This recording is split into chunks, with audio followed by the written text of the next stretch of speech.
आज हम करने वाले हैं क्लास 9th मेंटल मैप, आप देख रहे हैं। और इसमें आज हम करेंगे क्वेश्चन नंबर बच्चों 11, 12 एंड 13। क्वेश्चन नंबर 11 काफी इंटरेस्टिंग है, 12 भी इंटरेस्टिंग है, 13 तो बड़ा ही इंटरेस्टिंग क्वेश्चन है बच्चों कि हमें कैसे एरिया निकालना है, कैसे सेट निकालनी होती है, ये हमें फाइंड आउट करना है। साथ ही बच्चों क्वेश्चन नंबर जो यहाँ पर गिवन है 11, ये भी काफी इंटरेस्टिंग क्वेश्चन है।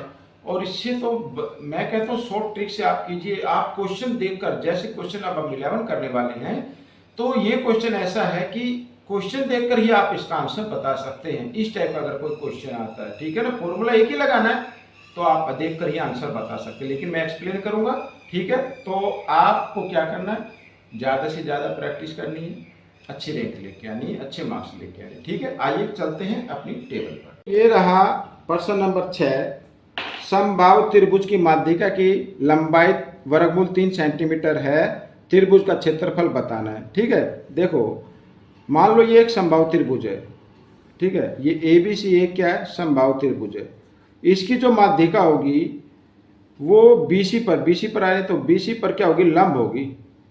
क्या होगी, लंब होगी, जिसकी लंबाई दी हुई है वर्गमूल 3 सेंटीमीटर, ठीक है, ये दिया हुआ है। तो त्रिभुज का क्षेत्रफल बताना है। सबसे पहले त्रिभुज का क्षेत्र, समबाहु त्रिभुज का, यहां पर मैं लिख लेता हूं समबाहु त्रिभुज का क्षेत्रफल। एक तो फॉर्मूला होता है इसका डायरेक्ट, क्या, वर्गमूल 3/4 और भुजा की घात 2, ये, ठीक है। ए का मतलब साइड से है, ए का मतलब भुजा से है, इसकी भुजा से, ये AB, ठीक है। हम इसमें मान लेते हैं, माना त्रिभुज ABC एक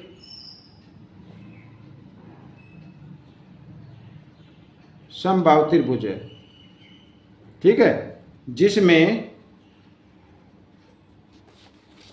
AB बराबर BC बराबर AC और ये बराबर हमने मान लिया A सेंटीमीटर के, ठीक है। अब ये A है तो ये भी A सेंटीमीटर होगी, ये भी A सेंटीमीटर होगी, ठीक है। एक तो ये फॉर्मूला, ठीक है, इससे निकालें तो ये क्षेत्रफल आएगा। अगर हम इसको आधार और शीर्षलंब से निकालें तो क्या होगा, समबाहु त्रिभुज का क्षेत्रफल क्या होता है, फॉर्मूला 1/2 आधार गुना शीर्षलंब। आधार इसमें क्या है, BD, और शीर्षलंब क्या है, AD।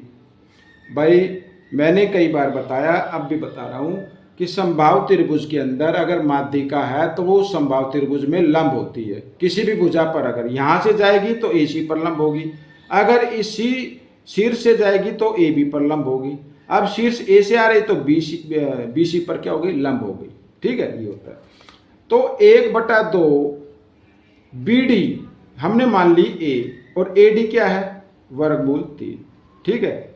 अगर हम इसको गुणा करेंगे तो ये आ जाएगा A/2 वर्गमूल 3 सेंटीमीटर वर्ग, ऐसे, ठीक है। ये हिंदी में लिख लो, कोई दिक्कत नहीं है। अब भाई ये क्षेत्रफल है, ये भी क्षेत्रफल है, तो आपको क्या करना है, इन दोनों क्षेत्रफल को आपस में बराबर रख देना है। दोनों क्षेत्रफल को आपस में क्या करना है, बराबर रख देना है, इस तरीके से, ठीक है, इस तरीके से रख देना है। समझ में आया। अब क्या करना है, अब इस A को, भाई यहां पर चाहे तो आप इसको इस तरीके से लिख लो, ये जो है ना 2, ये पूरे के नीचे माना जाएगा, ठीक है, यानी इस पूरे के नीचे है ये। या तो आप एक काम करो, आपको एक काम करना है, भाई ये जो A है ना, A, ये इधर वर्गमूल 3 के साथ किस रूप में, गुणा में है। भाई 2 को नहीं लाना है, जो गुणा में इधर आकर वो किस रूप में आ जाएगा, भाग में आ जाएगा। कैसे, ऐसे, इसको तो लिखो A गुणा A लिख सकते हो, ये आ गया भाग में। और इधर क्या बचा, भाई A तो इधर आ गया ना, यहाँ पे कुछ नहीं बचा, तो 1/2 लिख सकते हो, ऐसे, ठीक है। अब ये 4 इधर भाग में है, इसको इस साइड ले आओ, राइट साइड में ले आओ, ठीक है। कहाँ पे ले आओ, दाएं तरफ ले आओ, तो भाग में है, इधर आकर ये गुणा में, और जो गुणा में है वर्गमूल 3 A के साथ वो भाग में, ऐसे। वर्गमूल 3 से वर्गमूल 3 कट गया, 2 एकम 2, 2 दूनी 4। ए से ए कैंसिल हो गया, तो ए का मान कितना आ गया, 2 आ गया। ए का मान कितना आ गया, 2 आ गया। अब समबाहु त्रिभुज का क्षेत्रफल देखो, समबाहु त्रिभुज का क्षेत्रफल क्या होता है, वर्गमूल 3 यहाँ पर वर्गमूल 3/4 भुजा की 2, ठीक है, या वर्गमूल 3/4 ये ए की 2, ए का मान कितना है, 2 आया है, तो इसकी जगह ए की 2 यानी 2 की 2 या 2 गुणा 2 लिख सकते हैं। 2 दूनी 4, 4 से 4 कैंसिल हो गया, तो वर्गमूल 3 ये आपका उत्तर आ गया वर्ग सेंटीमीटर। ठीक है, इस तरीके से, या आप लिख लो, या तो ऐसे लिखो या फिर लिखो सेंटीमीटर वर्ग, ऐसे दोनों ही तरीके ठीक है। ठीक है ना, इस तरीके से करना है। आइए करते हैं प्रश्न नंबर 7, वो भी ऐसे ही है। देखो प्रश्न नंबर 7 ये बिल्कुल सेम ऐसे ही है। अब इसमें क्या करना है, ये देखो प्रश्न नंबर 7 क्या कहता है। प्रश्न नंबर 7 कहता है एक समबाहु त्रिभुज की भुजाओं की लंबाई बताओ यदि इसकी माध्यिका की लंबाई 2 वर्गमूल 3 सेंटीमीटर। अभी मैंने क्या बताया, त्रिभुज समबाहु त्रिभुज अगर दिया हुआ है उसमें माध्यिका क्या होती है, एक लंब होती है। ठीक है, तो ये लंब है, क्या मानेंगे इसे, लंब। ठीक है, आइए निकालते हैं। भुजा की लंबाई निकालनी है तो सबसे पहले वही फॉर्मूला लिखना है, समबाहु त्रिभुज का क्षेत्रफल क्या होता है, वर्गमूल 3/4 भुजा की 2 ये होता है। ठीक है, अगर यहाँ पर क्योंकि माना समबाहु त्रिभुज की भुजाओं की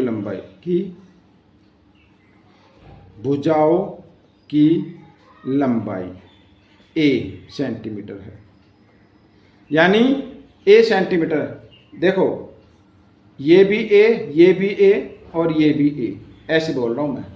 ठीक है ना, तीनों भुजाओं की लंबाई, तो भुजाओं की लंबाई a सेंटीमीटर है। इसका मतलब ये हुआ कि प्रत्येक a है, प्रत्येक यहाँ पर भुजाओं माना समबाहु त्रिभुज की प्रत्येक भुजाओं की लंबाई, प्रत्येक भुजा की लंबाई लिख लो, फिर प्रत्येक यहाँ पर a सेंटीमीटर। ठीक है, अब अगर यहाँ पर मैं क्षेत्रफल निकालूं आधार मानकर, तो 1/2 आधार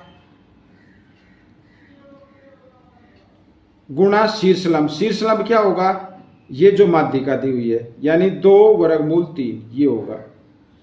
ठीक है, और या फिर हम इसको लिख सकते हैं इस तरीके से, 1/2 आधार क्या है, आधार तो a है भाई, और 2 वर्गमूल 3 ऐसे, 2 से 2 कैंसिल हो गया, तो यहाँ पर a वर्गमूल 3 आ गया। ठीक है, ये क्षेत्रफल आ गया, इसको आप सेंटीमीटर वर्ग लिख लो। अब ये क्षेत्रफल आया, लेकिन फॉर्मूला एक्चुअली में अगर समबाहु त्रिभुज का देखें तो ये फॉर्मूला होता है, तो हमें क्या करना है, दोनों को आपको बराबर रख देना है, ये भी और ये भी। ठीक है, आइए बराबर रख देते हैं, तो वर्गमूल 3/4 a की घात 2 बराबर इधर a वर्गमूल 3।